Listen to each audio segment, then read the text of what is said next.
Hello everybody, it's True Detective here and I have a book review for you about the business of hip-hop, Big Payback.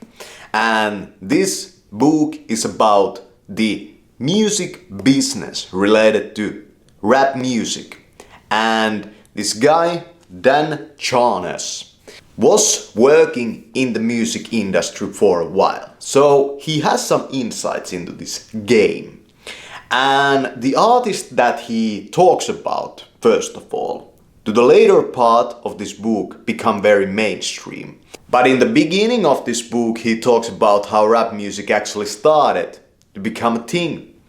And rap music got its start in the clubs with the DJs breaking up already existing songs that were not rap and taking the beats and mixing those beats, throwing a couple of rhymes over them.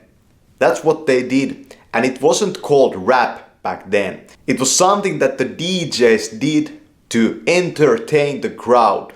They just pulled out a couple of rhymes in between the songs. After drum machines came around, rap music started to really become its own thing.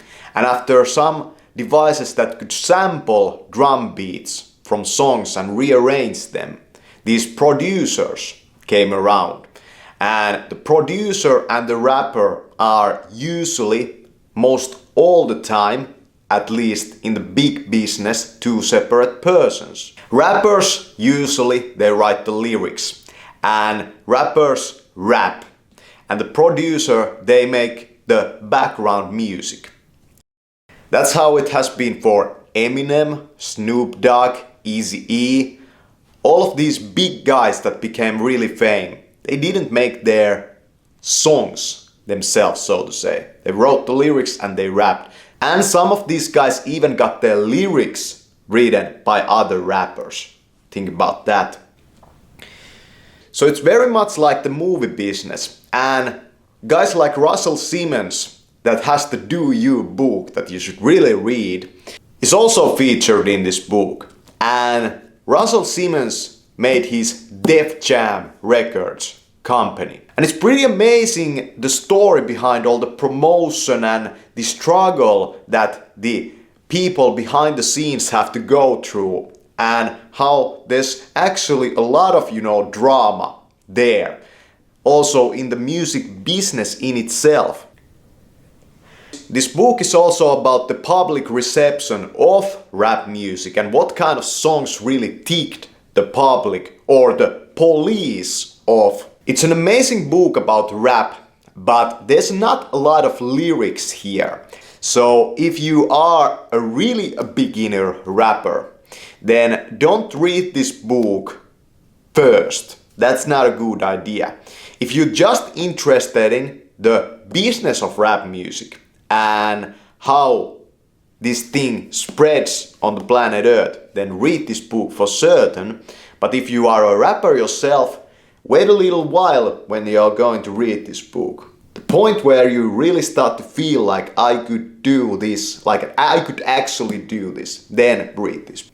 He also talks about rap radio stations in this book, and it's an amazing story because there's so many personas over there and the savvy that these people had to pick the right artist to play to the people. And rap music was the first real genre of music that black artists started to really be favored and really be honored to be played on radio.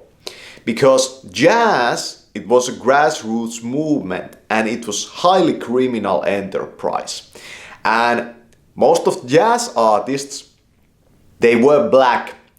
But jazz happened kind of before the really big recording business. That happened when the CDs came around. And that's the next part. Because in the later part of this book, when it starts from the 70s, it ends in the 2000s. And he starts to talk about music piracy and how it became much more hard for the record industry to make that kind of money. And the biggest winners in the game happened to be 50 Cent, Jay-Z and Eminem.